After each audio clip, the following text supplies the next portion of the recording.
हे guys, welcome back once again. और हमारा subject चल रहा है instrumental method of analysis 7th semester, और आईआर स्पेक्ट्रोस्कोपी चल रहा है यूनिट 2 का चैप्टर नंबर 1। तो इससे पहले वाले जो वीडियो आए थे उसमें मैंने आपको बताया था कि आईआर स्पेक्ट्रोस्कोपी क्या होता है, उसके जो इंट्रोडक्शन है वो मैंने आपको बताया था। और साथ में मैंने आपको बताया था फंडामेंटल्स ऑफ वाइब्रेशन के, वाइब्रेशन कितने टाइप के होते हैं। और साथ ही में मैंने आपको बताया था सैम्पल हैंडलिंग टेक्निक्स तो कितने टाइप की रहती हैं, सारी की सारी मैंने आपको बताई थी, सॉलिड, लिक्विड, गैस और सॉल्यूशन। तो ये 4 टाइप की रहती है हमारी सैम्पल हैंडलिंग टेक्निक। तो चारों के बारे में मैंने आपको एक्सप्लेन किया था। तो जो 3 जो मेजर टॉपिक हैं वो मैं कवर कर चुका हूँ एक ही वीडियो में। तो अगर आपने वो नहीं देखी है तो जाके उसे देख लेना। आज हम उसी का अगला पार्ट देखने वाले हैं जिसमें हम देखेंगे इंस्ट्रूमेंटेशन ऑफ आईआर स्पेक्ट्रोस्कोपी। तो बेसिक जो इंट्रोडक्शन है वो सारी चीज़ें हमने देख ली थी आईआर स्पेक्ट्रोस्कोपी की, और आज हम देखेंगे उसका इंस्ट्रूमेंटेशन कि आईआर स्पेक्ट्रोस्कोपी जब करते हैं और जो भी हम इंस्ट्रूमेंट यूज करते हैं तो उसमें कौन कौन से ऐसे पार्ट्स होते हैं, उनका क्या फंक्शन रहता है। तो यही चीज़ होती है हमारी इंस्ट्रूमेंटेशन। ठीक है, तो हमारे पार्ट के बारे में देखेंगे कौन कौन से पार्ट होते हैं, क्या क्या उनकी फंक्शन रहते हैं, तो इन सभी के बारे में बात करेंगे और कितने टाइप के रहते हैं ये भी देखेंगे। तो बेसिकली ये हमारा इंस्ट्रूमेंटेशन ऑफ आईआर स्पेक्ट्रोस्कोपी है। तो इसमें आपको बस डायग्राम देख लेना है और बाकी चीज़ें मैं आपको एक्सप्लेन कर दूंगा। बिल्कुल उसी की तरह है जैसे हमने यूवी स्पेक्ट्रोस्कोपी पढ़ा था, फ्लोरीमेट्री पढ़ा था, तो बिल्कुल सेम आपको उसी की तरह क्या इसका भी इंस्ट्रूमेंटेशन देखना है। तो यहाँ पे हम एक एक करके सारी चीज़ें देखेंगे, सारी चीज़ों को अच्छे तरीके से समझेंगे और कुछ भी इसमें रहेगा नहीं। तो यहाँ पे आप देख रहे हैं, यहाँ पे सबसे पहले एक रेडिएशन सोर्स लगा हुआ है। रेडिएशन सोर्स का मतलब है कि कोई भी लाइट जो हम यहाँ से जो एमिट करेंगे, जो हम पास करेंगे सैंपल से होके, तो यहाँ पे हमारा एक रेडिएशन सोर्स है। और इससे क्या है, जो लाइट निकलेगी वो 2 साइड में जाएगी हमारी। एक तो क्या है, इधर जाएगी और यहाँ पे एक मिरर लगाए तो उससे रिफ्लेक्ट होकर इस साइड चली जाएगी, और दूसरी हमारी इस साइड जाएगी और यहाँ से रिफ्लेक्ट होकर हमारी नीचे की तरफ चलेगी। ठीक है, तो दोनों क्या है, जो मिरर लगे हैं दोनों साइड में, तो उनसे रिफ्लेक्ट होकर ये जो वेव है वो क्या है, चलती जा रही है आगे।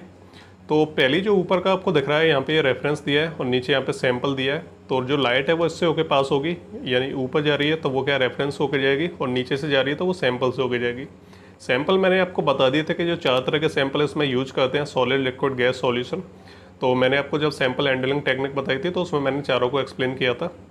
इसके बाद क्या है, जब ये लाइट की जो वेव है वो यहाँ से जाएगी, सैंपल से होके पास होगी, और ऊपर क्या रेफरेंस होके पास होगी। तो इसके बाद क्या है, फिर से वो मिरर से टकराएगी और ये वाली जो लाइट है वो भी मिरर से टकराएगी। और यहाँ पे हमारा एक चॉपर लगा रहता है। चॉपर का बेसिकली ये काम रहता है कि अलग अलग जगह से जो वेव्स आ रही हैं लाइट की, उनको क्या है समेट के और एक ही जगह पे क्या है उन्हें जो है पास कराना। ठीक है, तो ये हमारे चॉपर का काम रहता है। तो इधर से एक वेव आई, इधर से एक वेव आई, और उसने चॉपर ने क्या किया कि इन सबको क्या है एक ही जगह पे जो है इन्हें पास कर दिया। ठीक है, इसके बाद हमारा जो नेक्स्ट आता है वो हमारा मोनोक्रोमेटर आता है। तो मोनोक्रोमेटर क्या करता है कि जो पॉलीक्रोमेटिक लाइट होती है उसको मोनोक्रोमेटिक लाइट में कन्वर्ट कर देता है। यानी काफ़ी सारी जो वेव्स आ रही हैं अलग अलग टाइप की, अलग अलग फ्रीक्वेंसी की, तो जो मोनोक्रोमेटर है वो क्या करेगा कि उन सभी को क्या है पॉलीक्रोमेटिक यानी एक ही वेव में उन्हें कन्वर्ट कर देगा, और उसकी फ्रीक्वेंसी वगैरह जो भी रिक्वायर्ड है तो उसमें क्या है उसे कन्वर्ट कर देता है। इसके बाद जो नेक्स्ट चीज़ आती है वो हमारी डिटेक्टर आती है। ठीक है, तो डिटेक्टर हमारा क्या करता है कि ये जो लाइट आ रही है मोनोक्रोमेटर से तो इसको डिटेक्ट करेगा। उसे डिटेक्ट करने के बाद वो क्या करेगा, इसे एम्पलीफायर के पास भेज देगा, और एम्पलीफायर का काम होता है कि जो भी उसे सिग्नल मिले हैं उसे क्या है वो अच्छे से एम्पलीफाई करेगा, और फिर जो है स्क्रीन रिकॉर्डर या फिर जो भी स्क्रीन वहाँ पे रखी हुई है उस पर क्या उसे शो करने लगेगा। ठीक है, तो ये चीज़ें इसमें होती हैं, इतने सारे इसमें अलग अलग पार्ट होते हैं, और थोड़ा सा हमने ब्रीफ में जान लिया है कौन सा पार्ट किया करता है। तो अभी हम इन सभी पार्ट को क्या एक्सप्लेन करेंगे, और बेसिकली हम इसमें 3 चीज़ें देखेंगे। एक तो रेडिएशन सोर्स देखेंगे, बाकी इसमें मोनोक्रोमेटर्स के बारे में देखेंगे, और फिर हमारा जो मेन है वो है हमारा डिटेक्टर। डिटेक्टर कितने टाइप के होते हैं तो ये चीज़ भी हम इसमें देखेंगे। तो 3 चीज़ों के बारे में हम एक्सप्लेन करेंगे। चलिए, तो सबसे पहले हम बात करते हैं रेडिएशन सोर्स के बारे में। तो रेडिएशन सोर्स का मतलब है कि जो भी लाइट हमारी है वो क्या सैंपल से होकर हमें जो पास करानी है, तो वो जो सोर्स ऑफ रेडिएशन है तो वो कितने तरह के होते हैं उन सभी के बारे में हम एक्सप्लेन करेंगे। तो जो सबसे पहला रहता है वो रहता है हमारा इनकैंडेसेंट लैंप। ठीक है, तो इनकैंडेसेंट जो लैंप रहता है वो हमारा नॉर्मल सा रहता है, यानी नॉर्मल जैसे हमारे बल्ब होते हैं ना घरों में, बिल्कुल ऐसा ही होता है। तो ये हमारा ऑर्डिनरी सा रेडिएशन सोर्स है, यानी ऑर्डिनरी सा लैंप होता है जनरली। और इसकी जो आईआर जो रेडिएशन रहती है वो काफ़ी कम रहती है, यानी काफ़ी जो कम है वो एमिशन करता है, क्योंकि ये जो होता है वो बल्ब की तरह होता है। इसके ऊपर क्या एक कांच का क्या एक कवर सा होता है। ठीक है, यानी ये क्या एक ग्लास से एनक्लोज रहता है। इसकी वजह से क्या होता है कि जो आईआर जो रेडिएशन है वो क्या है ज़्यादा दूर तक नहीं जा पाती है। वो क्या है जो आसपास जो जितना भी एरिया जो उसके पास है बस उसी में क्या है वो जो फैलती हैं और उसी तक जो है ट्रैवल करती हैं। और अगर काफ़ी दूर अगर उन्हें जाना है तो ये क्या है, ये जो बल्ब है हमारा ये काम नहीं कर सकता, ये जो लैंप है वो हमारा काम नहीं कर सकता। तो ये चीज़ आपको ध्यान रखनी है। सेकंड जो हमारा रेडिएशन सोर्स आता है वो रहता है हमारा नेस्ट ग्लोअर। ठीक है, अब नेस्ट ग्लोअर क्या होता है ये चीज़ आपको अच्छे से समझनी है, क्योंकि एग्जाम में पूछा जाएगा। तो इसी तरह की चीज़ें आती हैं एग्जाम में और यही चीज़ें आपको लिखनी पड़ेंगी, तो इसे आप ध्यान से समझ लेना। तो मेन इसमें 2-3 ही है इंपॉर्टेंट, बाकी तो सबके सब जो है नॉर्मल होते हैं और उनका यूज़ नहीं किया जाता है, लेकिन ये हमारा इंपॉर्टेंट है डस्ट ग्लोअर, तो इसके बारे में हम समझते हैं। ठीक है, तो सबसे पहले हम बात करें, it consist of a hollow rod which is about 2 mm in diameter and 30 mm in length. ठीक है, तो इसमें क्या है, इस तरह का कुछ इसका डायग्राम होता है।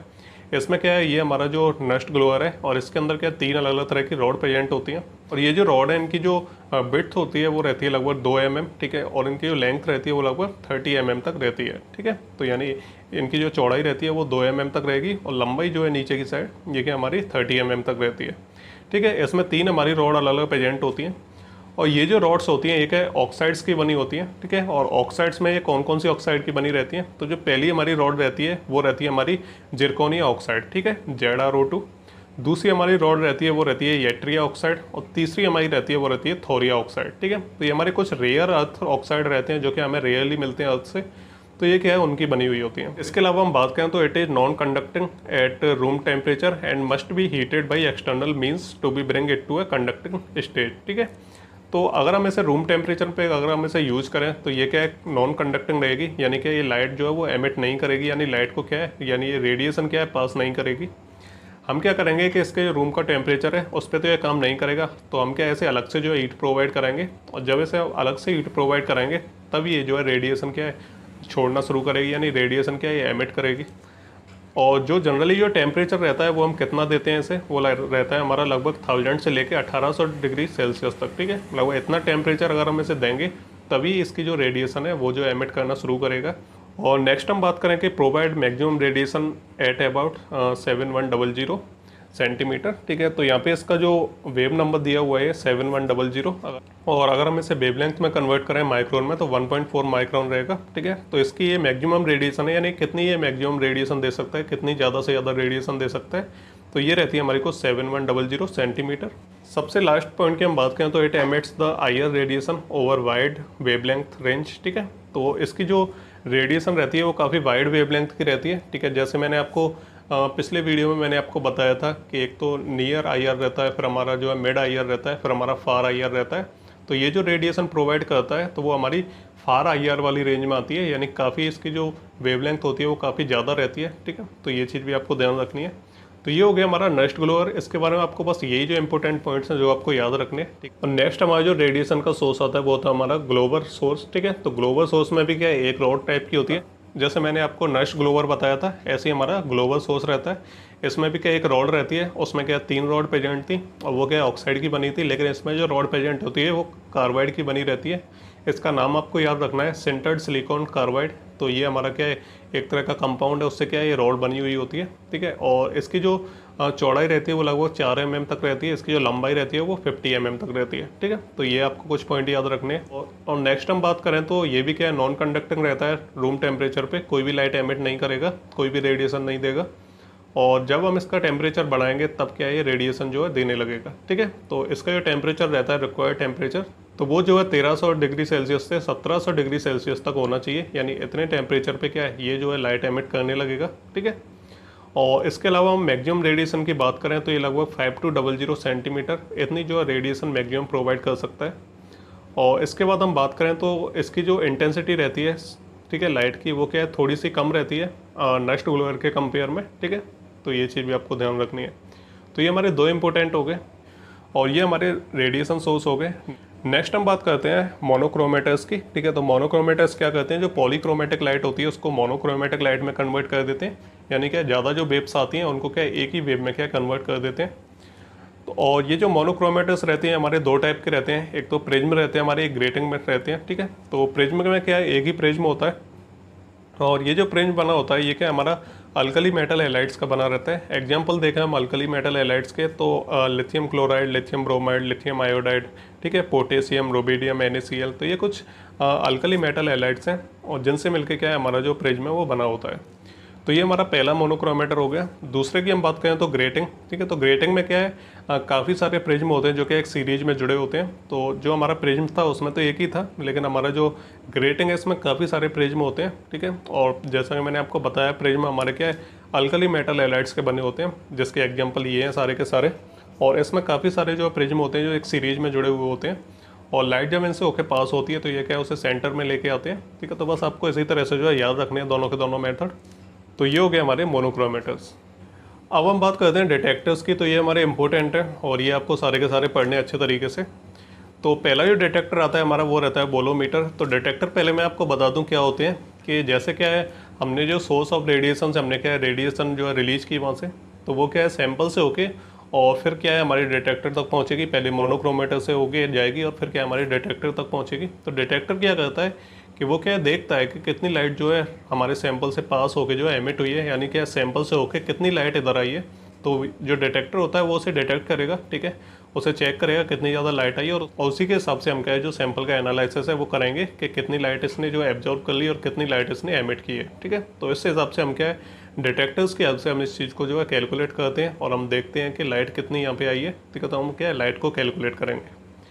तो पहला हमारा जो टाइप रहता है वो रहता है बोलोमीटर्स। तो बोलोमीटर हमारा जो एक प्रिंसिपल पे काम करता है और वो प्रिंसिपल क्या है कि जैसे ही हम टेम्परेचर में अगर 1 डिग्री बढ़ाते हैं तो जो रेजिस्टेंस है वो हमारा क्या है 0.4% क्या बढ़ जाता है, ठीक है। तो ये चीज़ आपको ध्यान रखनी है, यही पॉइंट आपको याद रखना है कि अगर क्या है हम बोलोमीटर्स में अगर हम टेम्परेचर को बढ़ाते हैं, अगर 1 डिग्री बढ़ाते हैं तो उसका जो रेजिस्टेंस है वो 0.4% बढ़ जाता है। यानी पर डिग्री पे क्या है 0.4% रेजिस्टेंस बढ़ता जाएगा।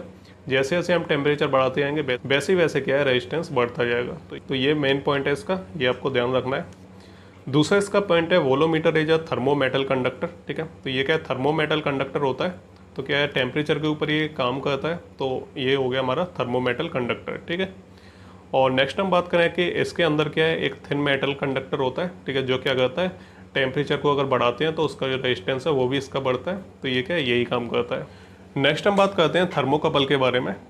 तो थर्मोकपल में क्या होता है कि 2 वायर होते हैं, यानी 2 मेटल वायर होते हैं। तो ये एक एंड है यहाँ पे जुड़ा हुआ है, एक एंड ये हमारे 2 एंड है। एक वायर हमारा ऐसे जुड़ा हुआ है, एक वायर ऐसे जुड़ा हुआ है। तो 2 जो मेटल के वायर हैं वो इससे जुड़े हुए हैं। इधर का जो जंक्शन है उसे हम हॉट जंक्शन बोलते हैं, इधर का जो जंक्शन है वो कोल्ड जंक्शन होता है हमारा। तो हॉट जंक्शन में क्या होता है कि हम जो आईआर रेडिएशन जब इसके पास आएगी, ठीक है, जो भी लाइट है इसके पास आएगी तो वो क्या इस साइड से होके आएगी, तो जो हमारा हॉट जंक्शन है इसके ऊपर पड़ेगी। तो इधर का जो एरिया है ये क्या है हमारा काफ़ी हीट हो जाएगा, ठीक है, और इधर का जो एरिया है वो हमारा ठंडा रहेगा। तो इनके बीच में क्या एक जो टेम्परेचर का डिफरेंस है वो क्रिएट हो जाएगा, ठीक है। तो इधर टेम्परेचर ज़्यादा है, इधर टेम्परेचर बिल्कुल कम है, ठीक है, यानी कोल्ड जंक्शन है। तो इनके बीच में क्या एक टेम्परेचर का डिफरेंस क्रिएट हो जाएगा, ठीक है।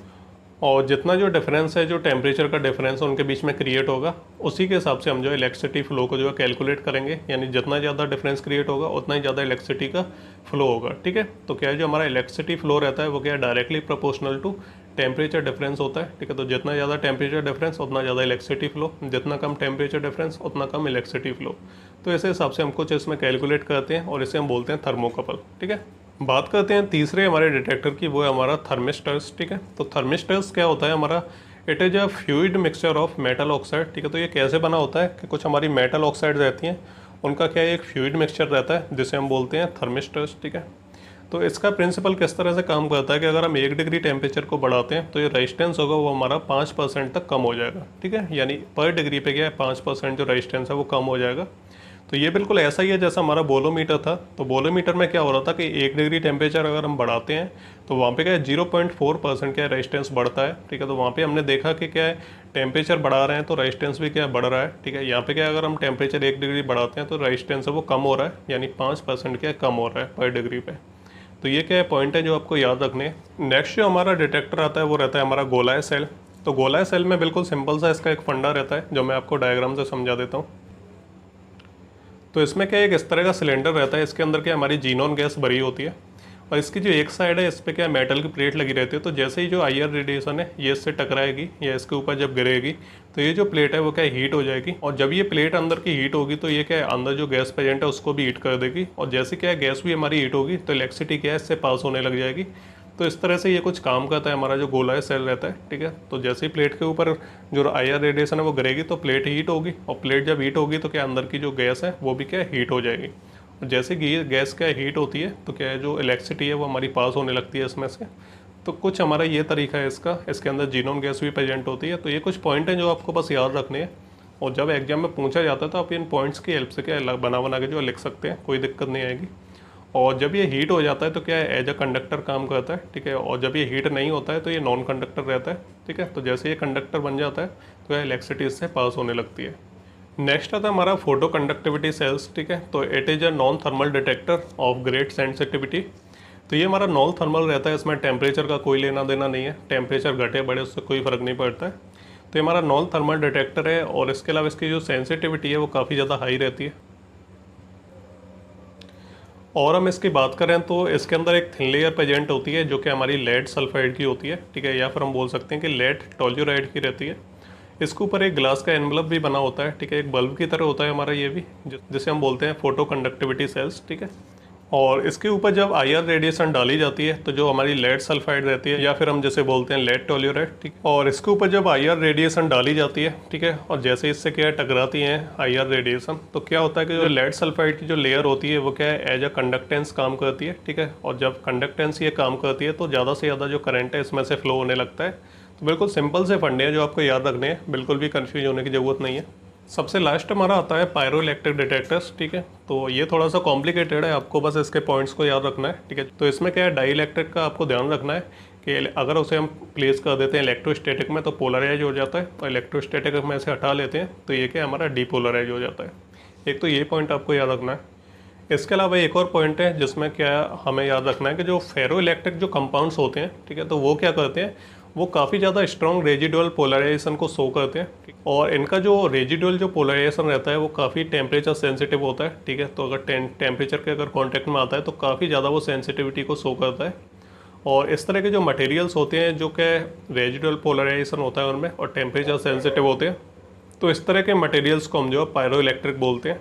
और अब बात करते हैं हम पायरो इलेक्ट्रिक डिटेक्टर की। तो इसके अंदर क्या एक थिन डाई इलेक्ट्रिक फ्लैक होता है, और जो फ्लैक होता है अगर हम उसका टेम्परेचर को अगर घटाते बढ़ाते हैं, चेंज करते हैं, तो इसके अंदर क्या है कि इलेक्ट्रोस्टैटिक चार्ज क्या है बनने लगता है, ठीक है। और इलेक्ट्रोस्टैटिक चार्ज का बनना तब होता है जब क्या है हम जो एक्सपोजर है आईआर रेडिएशन का इसके ऊपर डालते हैं।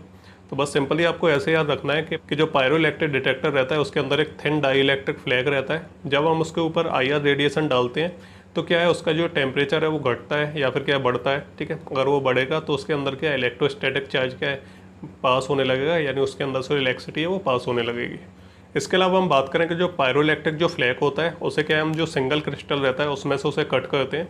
ये काफ़ी छोटा रहता है और इसका जो साइज रहता है वो लगभग 0.25 से लेके 12 mm तक होता है, ठीक है। ये चीज़ आपको याद रखनी है। इसके अलावा हम बात करें कि जो मोस्ट कॉमन हमारा पायरो इलेक्ट्रिक रहता है वो हमारा ट्राइग्लिसरीन सल्फेट रहता है, ये चीज़ आपको याद रखनी है। इसके अलावा हम बात करें कि ये जो पायरो इलेक्ट्रिक रहते हैं ये क्या है काफ़ी रेस्पॉन्स को काफ़ी तेज़ी से देते हैं, और जब रेस्पॉन्स इनका तेज़ रहता है तो ये क्या है काफ़ी ज़्यादा हीट भी हो जाते हैं। तो इनका टेम्परेचर जो 45 डिग्री सेल्सियस से 49 डिग्री सेल्सियस तक पहुंच सकता है, और ज़्यादा टेम्परेचर होने की वजह से हमें जो लिक्विड नाइट्रोजन रहती है उसमें क्या है इसे कूल करना पड़ता है, ठीक है। तो ये क्या कुछ पॉइंट्स हैं छोटे छोटे जो आपको याद रखने हैं। और जो ड्यूटरेटेड जो टीजीएस जो डिटेक्टर्स रहते हैं इनको क्या है जो रूम टेम्परेचर पे भी यूज किया जा सकता है, ठीक है। तो ये पॉइंट जो आपको याद रखना है। तो ये बस कुछ पॉइंट्स हैं जो आपको याद रखने हैं। और यहाँ पे हमारे जो डिटेक्टर्स हैं वो इंपॉर्टेंट है, और कुछ हमारे इंपॉर्टेंट है जो एग्जाम में पूछे ही जाते हैं, तो आपको जो है अच्छे तरीके से पढ़ना है। और इसके अलावा जो मैंने आपको मोनोक्रोमेटर्स बताए थे उसके भी 2 टाइप हैं सिंपल से, वो आपको पढ़ लेने हैं, आपने यूवी स्पेक्ट्रोस्कोपी में ही पढ़े होंगे, तो आपको बार बार पढ़ने की ज़रूरत नहीं है, कुछ चीज़ें सेम ही रहती है। इसके अलावा इसमें जो रेडिएशन सोर्स हैं उसमें आपको 2 टाइप जो मैंने बताए थे वो भी आपको पढ़ने हैं। तो बस कुछ ही इंपॉर्टेंट चीज़ें जो आपको पढ़नी है इंस्ट्रूमेंटेशन में, तो बस आपको सब कुछ रीड मारना है अच्छे तरीके से। मैं क्या है पॉइंट बाई पॉइंट लिखता हूँ ताकि आप जो याद कर पाएँ अच्छे तरीके से, और उन्हें अंडरलाइन भी कर देता हूँ जो मेन उनका जो हिस्सा रहता है लाइन्स का, ठीक है। तो इस तरह से आप जो आसान तरीके से याद कर सकते हैं। तो यहाँ पे हमारा एक जो बड़ा पोर्शन है आईआर स्पेक्ट्रोस्कोपी का वो फिनिश हो चुका है हमारा जो आईआर स्पेक्ट्रोस्कोपी है ऑलमोस्ट फिनिश हो चुका है। थोड़ा सा पोर्शन बचा है उसे या तो मैं नोट्स में दे दूंगा या मैं आपको पढ़ा दूंगा। तो मिलते हैं अगली वीडियो में, तब तक के लिए good bye and take care.